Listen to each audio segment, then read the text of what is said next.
natural naman, diba? Tingnan na may lumalabas na usok sa bibig ko. Cool, right?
Good morning!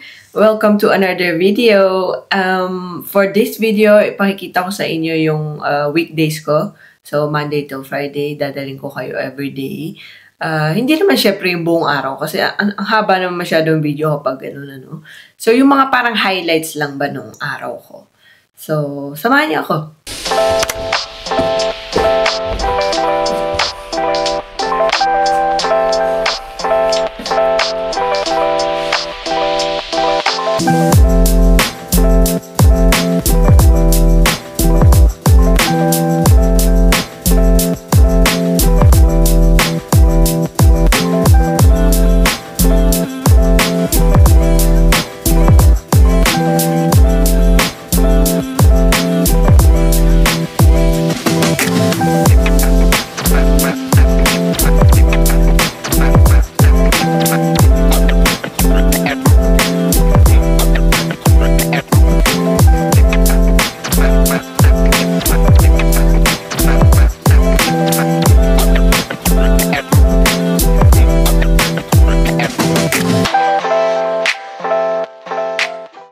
Salamat, natapos din ang exercise.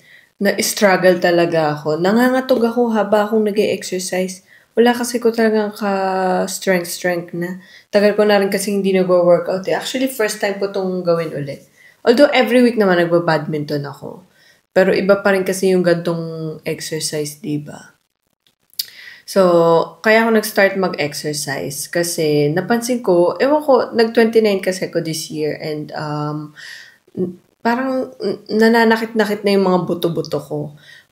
Yung isang araw, umaakit lang ako na hagdan, biglang sobrang sumakit talaga yung tuhod ko for no reason. So, I think, dahil yun sa, aging. Ang tandaan na agad.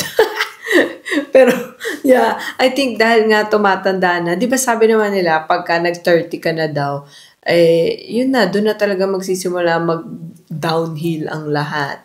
So, kailangan na natin i-exercise para ma-maintain ang health. Mukhang hindi ako napagod, no? Wala kasing pawis, pero hindi lang talaga kasi ko pawisin. Tsaka, well, okay, hindi ko ginalingan kasi ang hirap. Iniskip ko yung iba.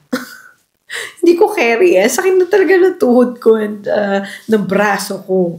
So hopefully, huwag ako masyadong magkaroon ng sore muscles tomorrow. Although, good sign nga yun eh, no? Pagka may sore muscles. Pero, let's see kung meron akong sore muscles bukas.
Today, magwo-work from home tayo. Habang tayong uminom ng kape, dahil pampagising yan. Actually, hindi naman ako madalas mag-work from home. Kasi yung trabaho ko, social worker ako. So, yung trabaho ko is mostly nakikipag-usap sa mga tao. And pagka lang wala akong appointment, saka lang ako pwede mag-work from home. So today, coincidental na wala akong appointment. So mag-work from home na lang ako. Actually, yun lang ang isa sa mga positive things na nabigay ng COVID para sa akin. Work from home. Kasi it's very convenient din minsan. Like, today, wala naman akong appointment. So, anong gagawin ko sa office, di ba? So, okay din na may gantong na-invento.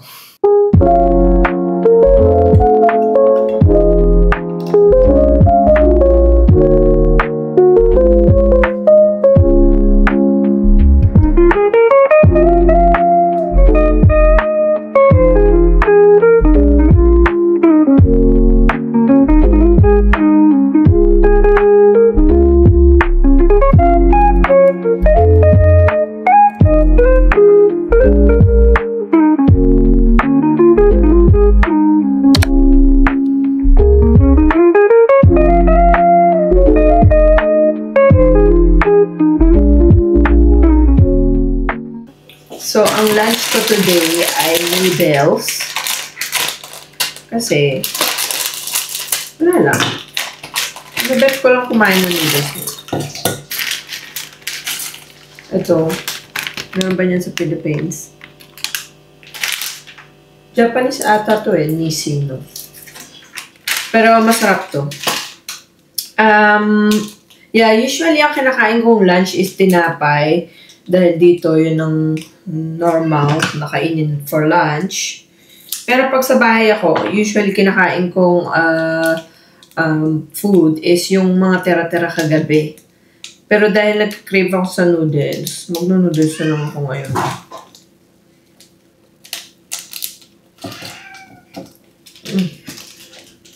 Pusa akong umiiyak.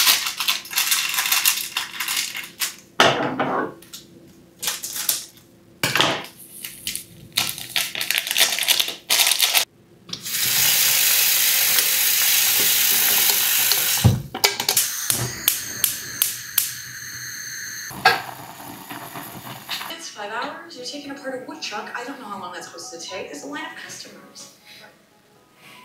It's a beaver, not a woodchuck.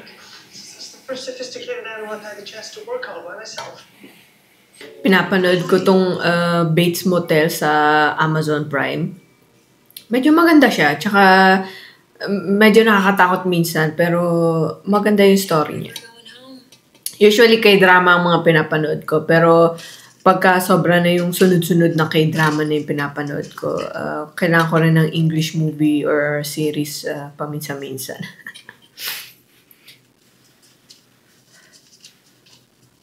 What's that? I want to start paying you rent. I know I keep saying I'm gonna move out, but... Ihahatid ako today ni James sa work. Minsan kasi nagka-carpool kami. Kasi papunta, same area naman yung pinagtatrabahuhan namin. Pero mamaya, bili muna kami ng pang-lunch ng tinapay.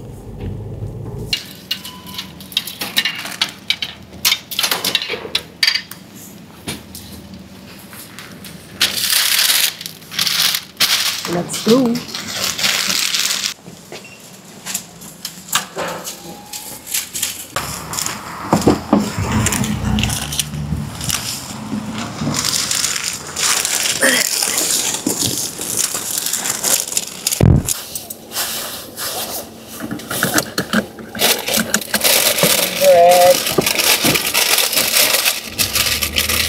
Pambaon ko yun mamaya.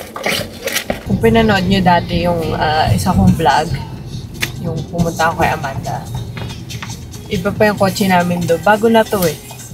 Kaya lang manual to. Diba nabanggit ko nga sa inyo. Automatic lang ang kaya ko i-drive. Pero nag-driving lesson ako ulit para sa manual. Kasi mas mura nga dito ang manual kaysa automatic. Majority ng dinadrive ng tao dito is manual. Pero yeah. Hindi ako makapag-drive dito sa new car. Siya lang dadrive kaya nahatid niya ako. Well, kahit naman nung nagdadrive pa ako nung sa automatic, hindi mataga ako pala drive. Nahatid niya rin din ako. Pero mas okay din kasi kapag marunong ka din.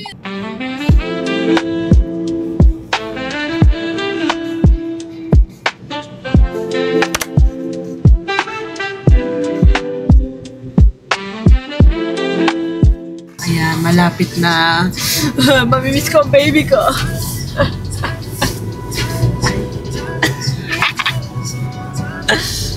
Dati nakakapag-holding hands pa kami kapag nagdadrive siya kasi nung automatic.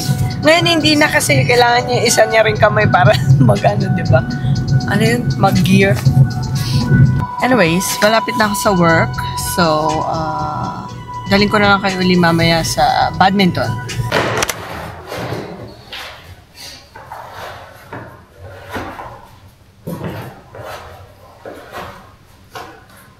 Nandito ako ngayon sa badminton. Maglalaro tayo ng mga 2 hours.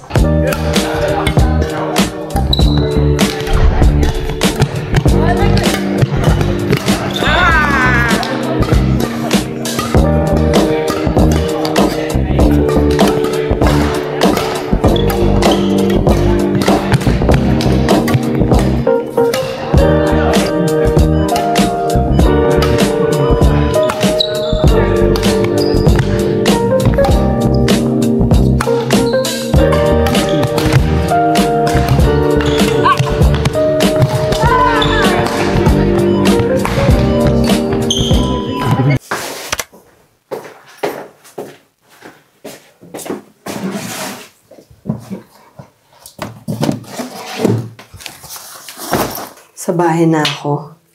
Maligo lang ako. Toothbrush and ligo. Tapos, tutulog na. Dahil bukas maaga pa uli ang work.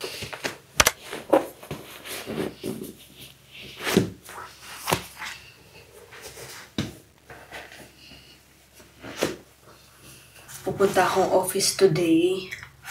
Tapos, magte-trend lang ako.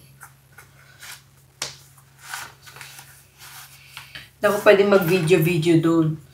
So, hindi ko kayo masama sa office.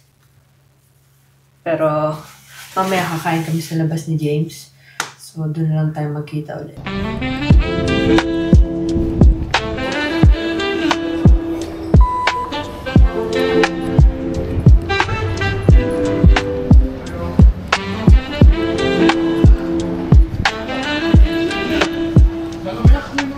So, naglalakad ako ngayon papunta sa work ko.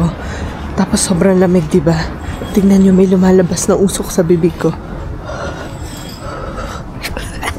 Cool, right? Ang sarap talaga ng mango iced tea dito. Homemade daw to eh. Tapos may parang pa-bubbles effect. Ang sarap siya.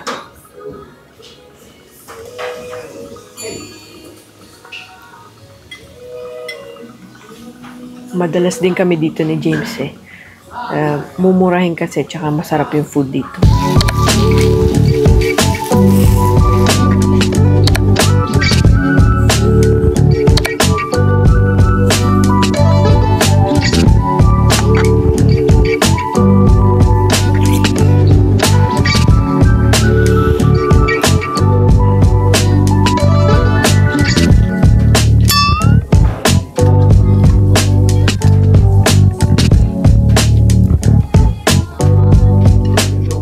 Pakita ko yung menu.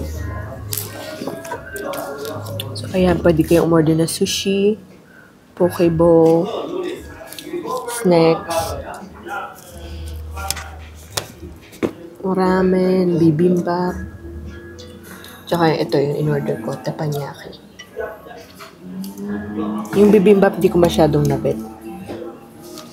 Pero masarap yung teppanyaki. Tsaka yung ramen. Tsaka yung sushi at snacks. Actually, lahat masarap. Ito yung mga inumin, may mga ano rin sila. Ito yung masarap na iced tea mango. Meron din silang matcha.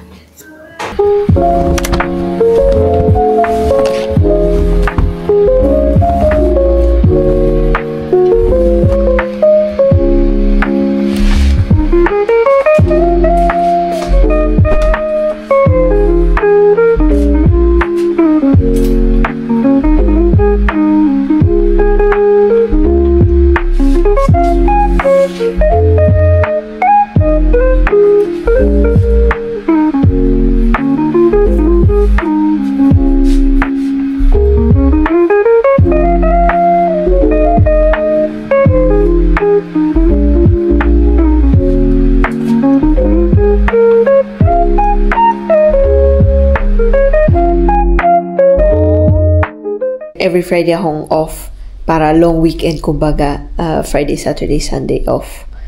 And usually pag Friday, gumagawa ako ng mga gawaing bahay. So kagaya kanina, pinakita ko sa inyo, naglalaba ako ng mga damit. Nag-driving lesson ako kanina umaga. Kasi di ba bumili kami ng manual na car, automatic lang yung kaya ko i-drive. So kailangan uli mag-lesson, unfortunately. Ano pa ba? Usually pag Friday din nag-edit akong vlog para nakakapag-upload ako tuwing Sunday. And sobrang lamig na dito, guys. Talagang kanina nangangatog ako sa labas dahil 0 degree kaninang umaga. Sobrang lamig. Pero yeah, normal yun sa gantong mga panahon dahil pa-winter na talaga. December hanggang March ang winter dito eh. So yeah, palamig na ng palamig. Anyways, yeah, ayun ang weekday routine, weekdays vlog ko. Hopefully, nag-enjoy kayong panoorin, and kung may mga tanong kayo or may gusto kayong bagong suggestion na vlog, i-comment nyo lang sa, ano ba yung comment section. Tapos, pag-iisip ako kung gagawin ko or not. Anyways, yeah, okay. Ang dami ko ang anyways. Ano ba yan? Okay, bye!